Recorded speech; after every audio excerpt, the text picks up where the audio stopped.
Welcome back to the PFRPA Podcast. I'm your host, Brian DeMarco, and today I have with me Steve Doolittle. Steve, how are you, man?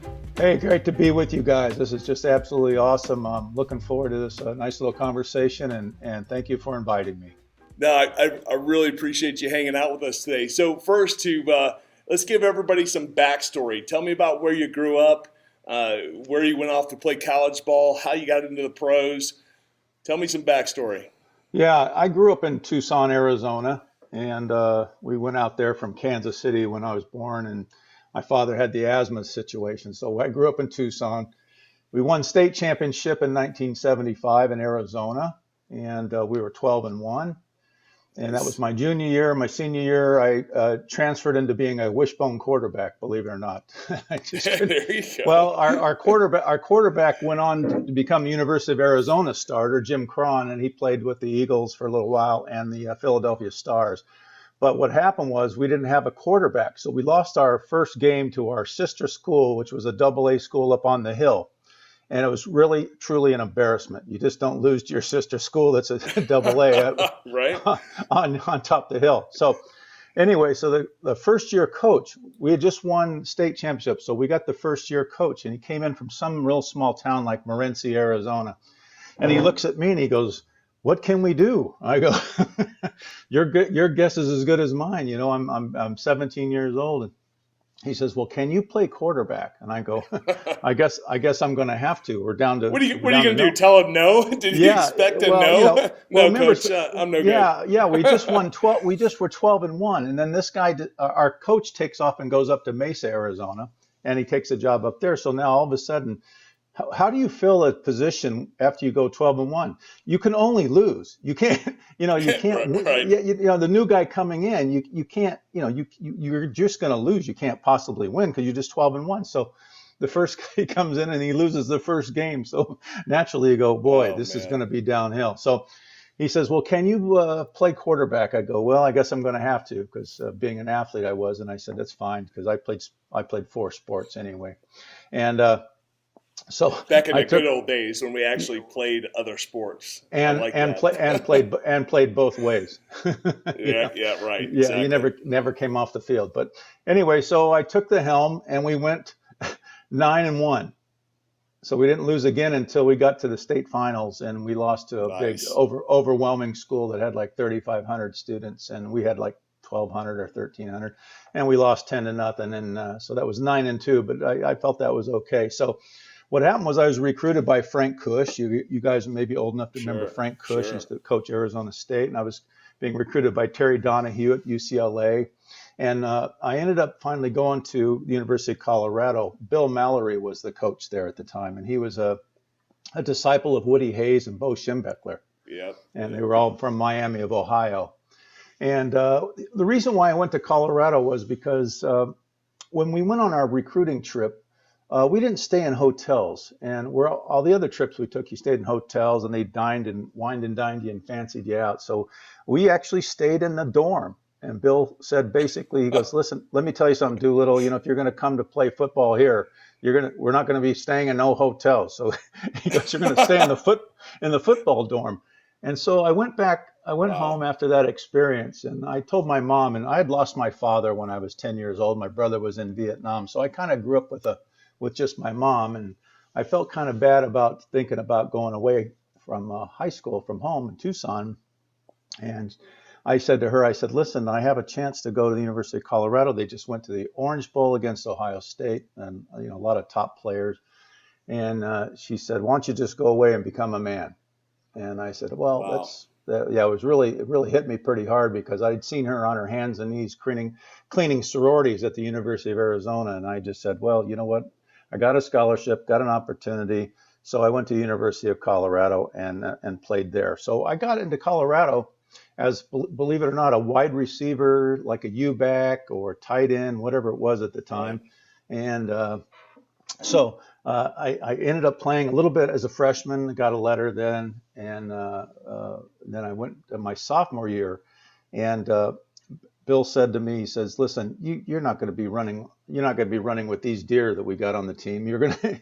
He goes, "The chances of you playing wide receiver are slim and none." I'm going, okay, and I was like I think 6'2", 6'3" at the time, maybe 200 pounds, 212 pounds, and he says, "Well, you know what? Why don't you go play on the other side of the ball?" And I'm going, "What does that mean?" Because I know defensive. You played defensive back in high school as a quarterback, but you don't want to get hurt. So I said, okay. So I went over there, and I ended up starting as an outside linebacker my junior and senior year, and at 78 and 79, and then everybody left from that team after 79, and I ended up being the only starter on the front seven returning my senior year.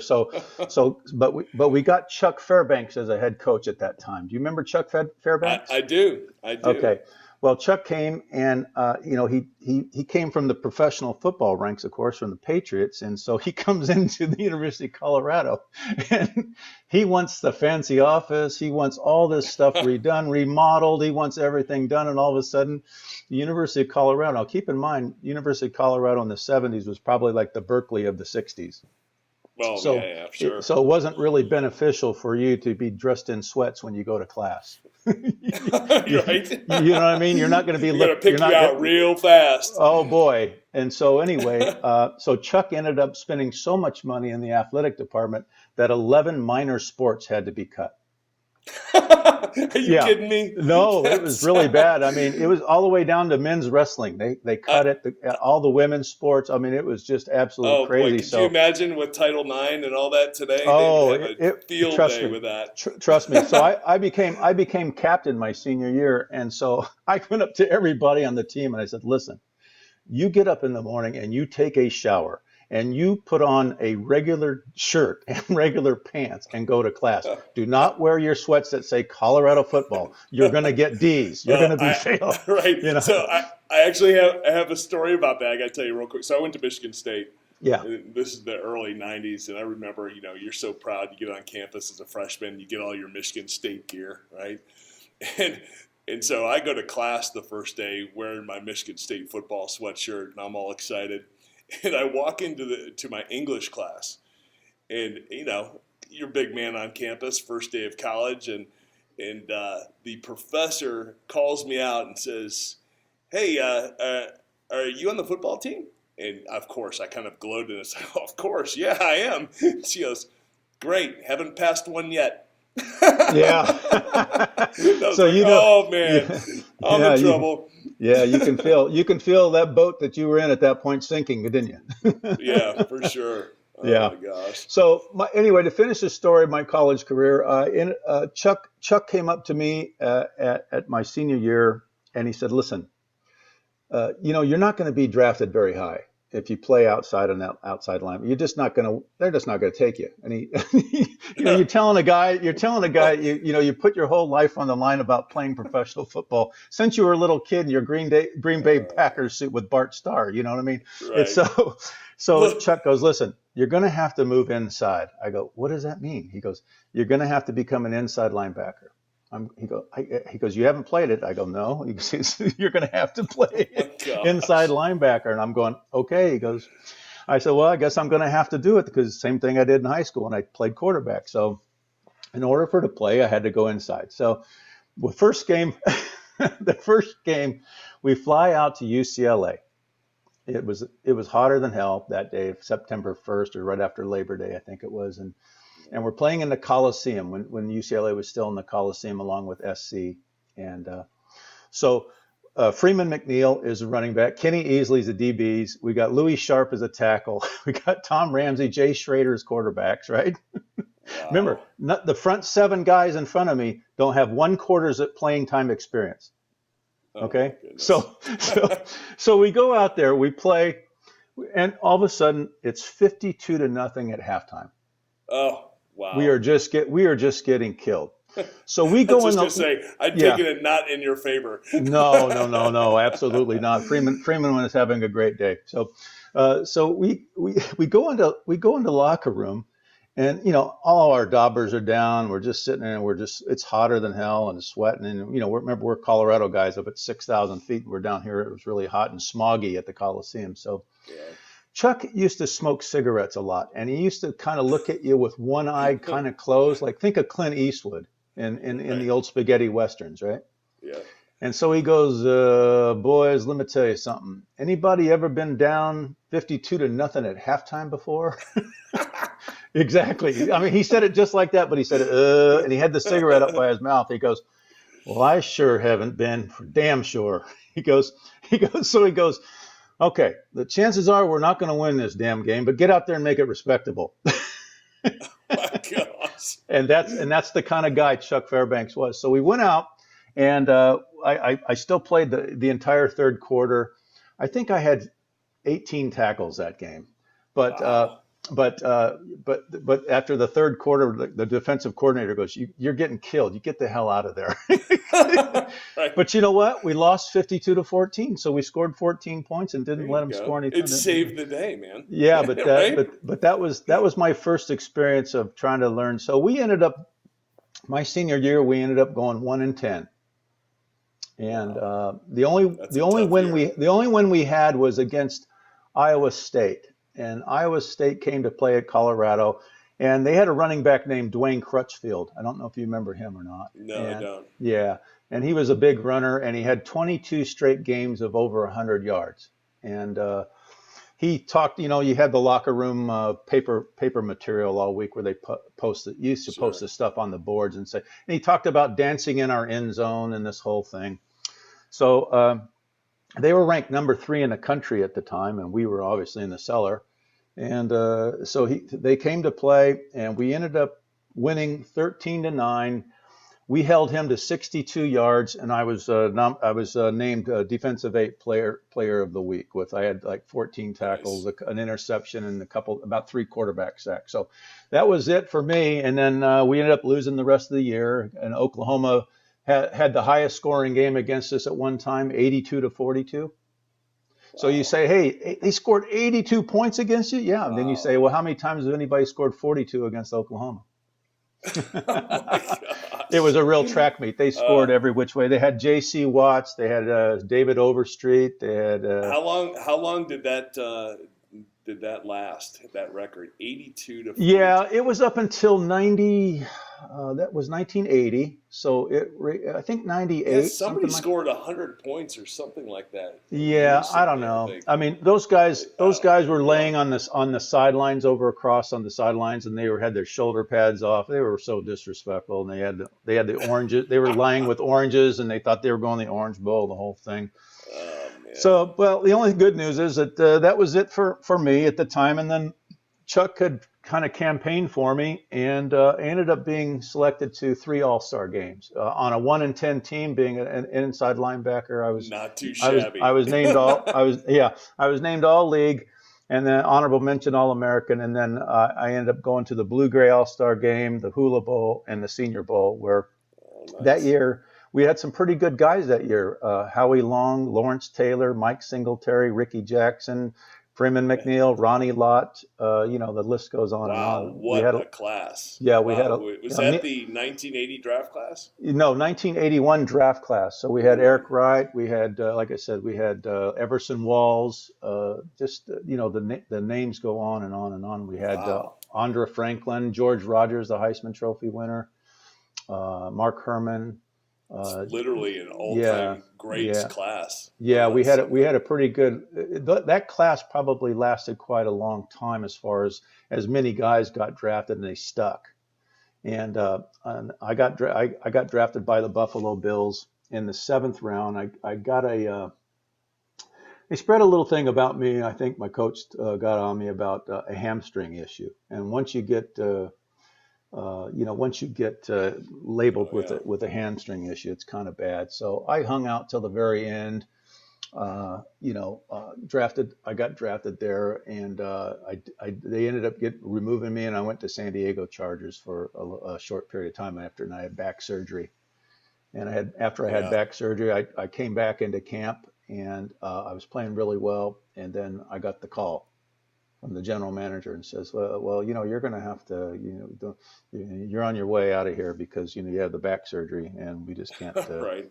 Yeah, And so especially then, back in those days. oh I mean, yeah, it's because bad news now, but yeah, yeah, but back they in just the didn't have the money as they had back then. Dan Fouts was our number one player at the time, and I think he was making $600,000 a year. Think about what Dan would make today, something like oh that. boy, yeah, But that's that was crazy. it for Different us. A time. minimum wage was 35,000, I think.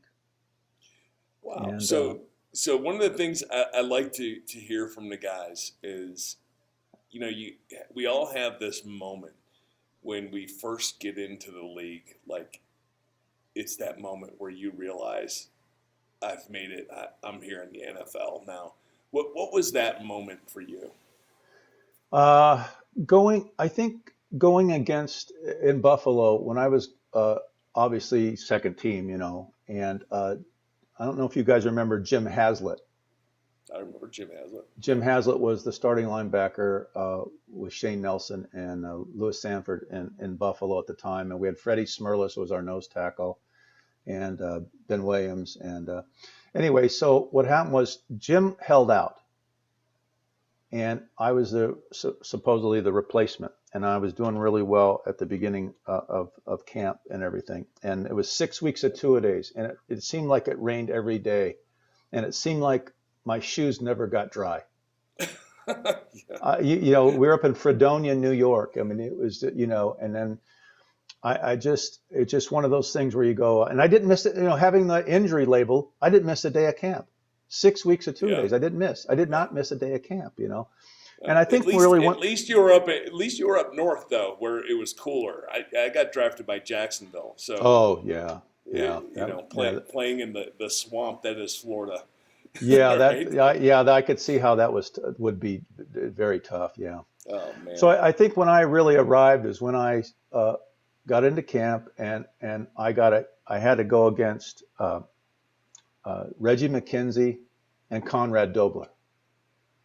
I know Conrad. That's when I knew I arrived, is when I took those guys on every single day in camp, and I just, because I used to look up to those guys. Those, Reggie McKenzie Sure. blocked for O.J. Simpson, and Conrad Dobler was in the league with the Cardinals. So, and he was one of those badass guys, and those, and I just started hitting them, and I said, you know what? I actually won some battles, and I said, this is that rite of passage that you were just asking me about. Yeah, And I think sure. that's when it was. And Isaiah Robertson was on my side, and Phil Villapiano. So they took me underneath their wing, and that was when I kind of felt. Oh, that's awesome. Yeah, especially when they asked me out to go drink beer with them, and I was the designated driver.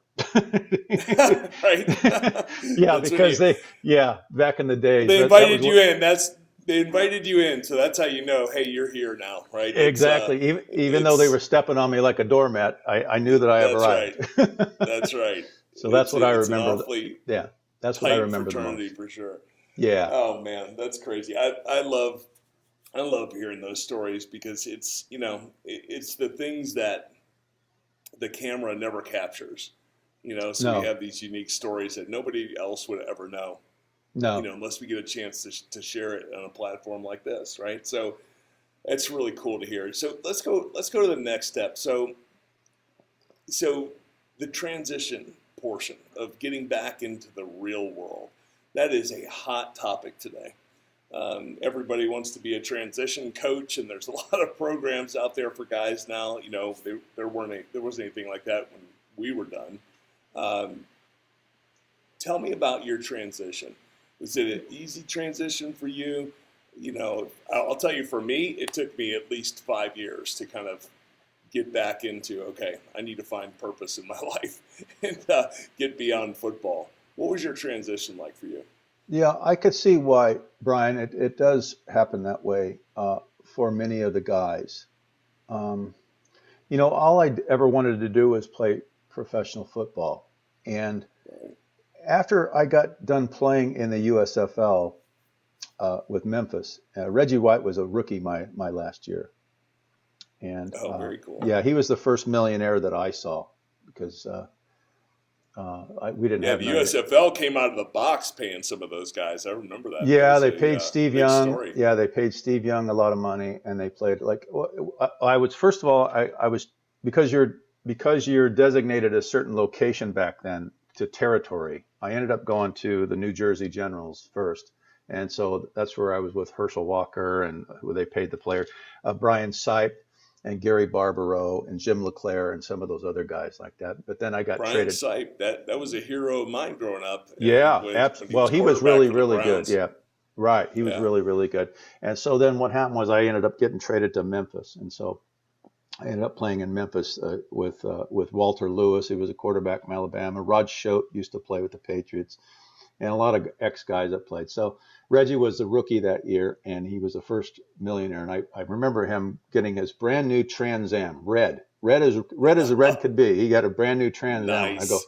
hey, that's pretty good, kid. Good for you. He was really a sweet guy, and I played outside linebacker, and he played defensive end next to me. So he was a pleasure too. Anyway, so I ended up my last game. It was against Tampa Bay in Tampa. And Nate Newton, do you remember him that played for the Cowboys? I do. I He do. kind of rolled on my knee. Yeah.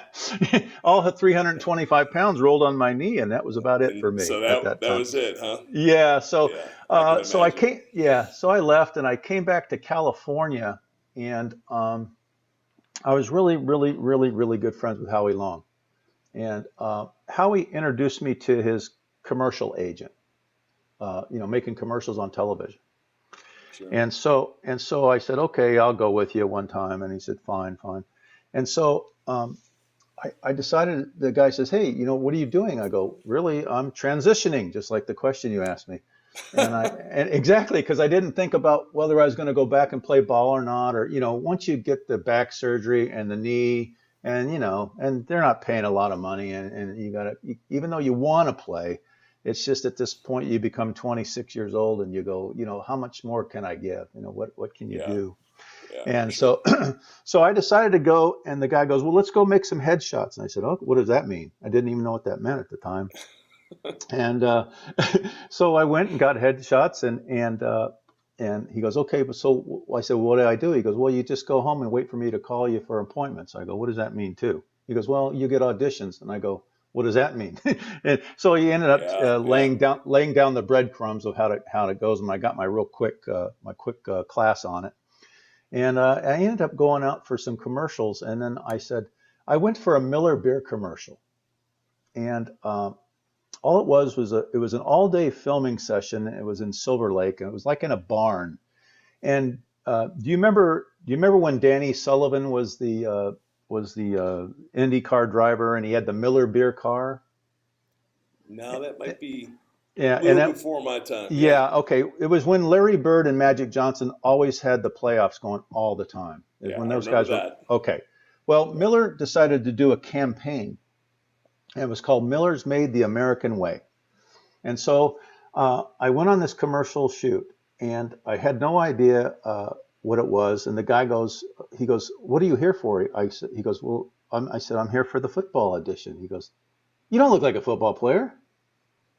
I'm going, what? I just got done playing. He goes, yeah. He goes, no, you look more like a bartender. I go, okay. He goes, can you come back tomorrow dressed as a bartender? I go, sure. I don't even know what a bartender dresses like, right? So Right. I come back with a white shirt. I roll up the sleeves, turn my watch around, kind of have my shirt undone a little bit. And next thing you know, he goes, okay, now go over there and just do this and kind of like clean up around the bar. And the place is packed with all kinds of extras and stuff like that. And all it was just interaction with people. And so it went out the whole day. And then I asked my agent, he goes, well, you're going to get paid for the day. I said, well, how much do you get paid for the day? He goes, well, it's scale plus 10% for your agent. I said, well, okay, what is that? He goes, well, it's like $330 and you get $30 for me. I said, oh, okay, whatever that is. Wow. Big Yeah. time. He goes, but what time did you quit? I go, it was midnight. He goes, oh, well, you went into gold time. I go, I have no idea what that means. So I ended up going into gold time, and I think I ended up making $800 and something for the day. And I go, this is awesome. And so he goes, well, you won't know if I go, am I going to be on the commercial or what? He goes, well, you just never know on the editing and how long they're going to take. So anyway, all of a sudden you don't ever find out anything. And a lot of times, you're just on the cutting room floor. And so I finally called my agent and he goes, did you know that they interviewed 1,000 people for different pieces? I had no idea. He goes, well, good luck with you, good luck with that and everything. So all of a sudden during those football game, the basketball games that were going on with Magic Johnson and Larry Bird, all of a sudden I see this commercial and there I am. And I'm on for maybe, I'm on for maybe 2 seconds. And all of a sudden for a year, I go to my mailbox every 2 weeks and there's like $1,200. There's $1,200. There's $1,200. Nice. I made $26,000 on that one commercial for 2 seconds and I didn't say a word. I said to myself, I'm transitioned out, baby. This is the way you go. Yeah. I never need to work again. I never need to put a tie on. This is just absolute awesome. And it's easy, right? So, boy, and it was fun because it was a great way to pick up girls, the whole thing, it was awesome. Right. So you got the acting bug. So where'd you go from there? Yeah, and so then after that, I started going for theatrical acting. And then I got on a soap opera for about 9 months. And it was called Rituals back in the day. And it was on Metro Media.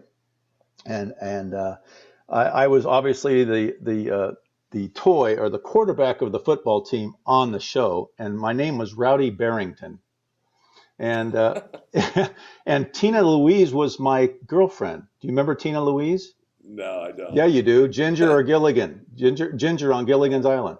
Oh, nice. Okay. Yeah, so she owned the team, and I was her plaything. So at that point, so I ended up being on that show for about 9 months, and then we went off on a bus trip somewhere, and we never came back. So that's how you get fired. And wow. Yeah.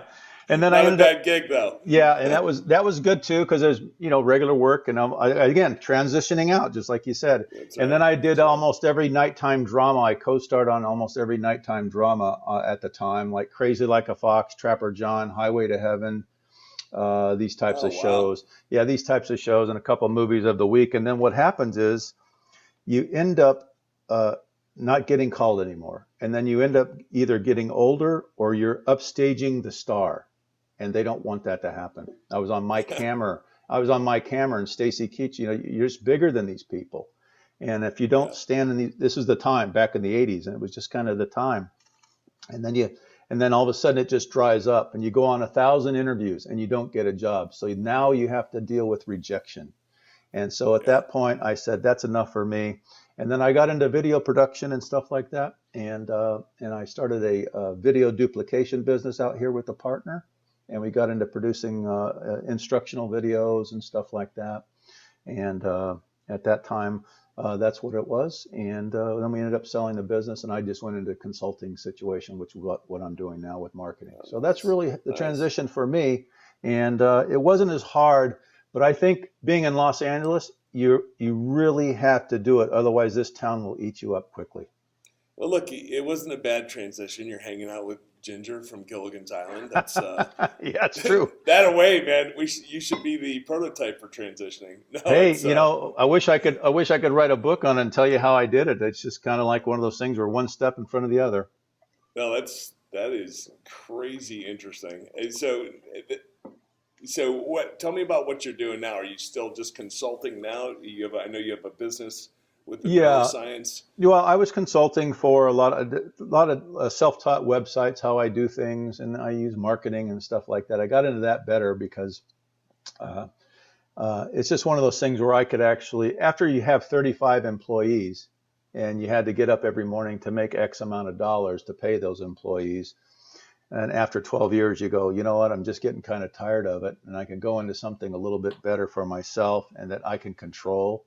And then I could put all the money on me, for my experience. And I know that I'm going to get up every morning and be there as opposed to whether some employees are going to show up or not. And you're going to make your money or something's going to dry up, especially with technology back in the day, because VHS went into CD-ROMs and then CD-ROMs went into DVDs. And now everything's in digital. And every time you make a transition on a technology issue, you had to have a lot of capital to invest in order to make the transition, or otherwise you get eaten up. at that point, I just made a decision. I'm thinking, technology is moving much faster than I can move at that point. And I said, okay, that's enough for me. So I just went into consulting and marketing and stuff like that with websites and emails now and all different type of social media stuff. And so a little while ago, I was approached by these ex-Navy guys, and they asked me to come on board. And I've known one of them for 35 years, and he was a special weapons diver on nuclear sub. And now I'm the chief marketing officer for this company, and it's a wonderful opportunity. I think it's something cutting edge, and I think I'm now ahead of the curve as opposed to having to catch up. And I think that's where we are. So what's the name of the company? The name of the company is Artanium Executive Group, and it's spelled Aretanium, Artanium Executive Group. Okay. And what we are really is a corporate wellness company, and which tries to it's based in neuroscience. And what we do is we found out from my partner that he had been consulting for large companies like Hewlett Packard, Symantec, and all these other companies in the Silicon Valley, and on team building and leadership qualities. And he's an accomplished author, and he wrote a book on the 7 secrets of Neuron leadership. And what we found out is that people don't understand that their bodies and their minds are out of balance, and a lot of times you get disengaged. And there was a poll from Gallup that says 80% of employees are disengaged on some level or another in their current work position. So that means you're losing money. That means companies are losing money and digital transitions and stuff like that. So what happened was he invented a test, a personality profile test, and he's telling you that based on your personality, you may be in the wrong position at the right company. In other words, Brian, you may be playing quarterback, but you're in the wrong position. You should be playing right tackle, or you should be playing, something like that. Right. And what we do is we take your test. It's about a 7 to 8 minute test online. And then what we do is we determine your personality, and it's based off the Greek Enneagram, and it's whether you're an introvert or an extrovert. And then what happens is we determine there's 18 different ones, and then depending on how you come out, we have our own proprietary supplements that go for that particular personality to get you in balance, to get your oxytocin levels and your serotonin levels in balance. And the only way I can explain it to you without really digging deep into the PhD part of it is that, let's say you like broccoli. Let's say you just think broccoli is the greatest thing in the world and you got to eat broccoli every day. Well, guess what? That broccoli may be bad for you, and it may be keeping you out of balance, which keeps you disengaged. You should be eating asparagus, and you just don't know it. So what we do is we are the solution for you to tell you that you should be eating asparagus. And that's really the layman's way I can explain it. Yeah, that's interesting. I mean, it's just like everything else in life, right? There has to be a balance, and obviously the nutrition aspect and how you perform physically, whether it's on a football field or in business, is huge. It's just huge to make sure that balance is taking place and that you're treating yourself appropriately. So that's very interesting. I'll have to definitely dive in a little bit more.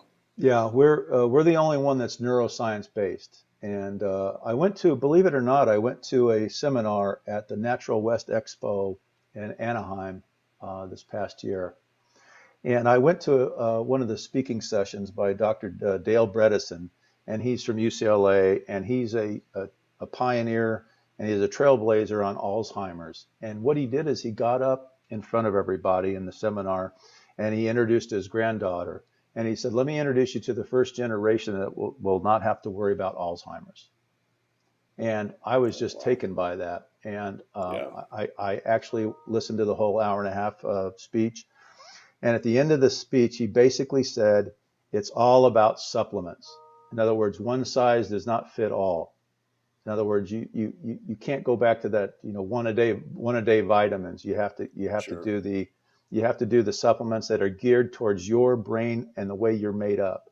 And so I called his office a couple days afterwards, and I told his assistant what we were doing, and she goes, "You guys keep staying the course because you're probably onto something." He goes, and she said, and I said, "Well, maybe we can perhaps work together on some level. There may be some kind of connection that we could work with together and design a certain thing." So, we have our neuroscientist, PhD specialist that makes sure our formulas are correct and everything. Right. No, that's fantastic.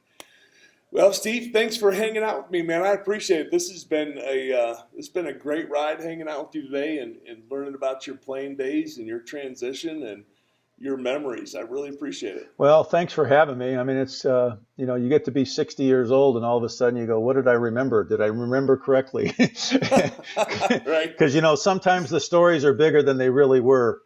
That's right, man. Don't we get a little bit better with age, at least in our own minds, right? Exactly. We kind of remember the things the way we want to remember them as opposed to the way they really happen. But I think on this case, I think we did pretty well. And anyway, I appreciate being with you guys. And I invite you to take the test. Go on to gateway86.com. It's a free test online. Be my guest, and what it'll spit you out about a 25-page report on your personality and what kind of tendencies that you do, and then it'll tell you. Yeah, so it's kind of really interesting. We're doing that right now. You heard it here, folks. Go to gateway86.com and take your free test. Yeah, go check it out. Yeah, sure. I'll be definitely checking it out as well. No problem. All right, Steve, I appreciate it, brother. Guys, have a great day. Thanks again. Day. Thanks again. Talk soon. Everybody be well. Yep.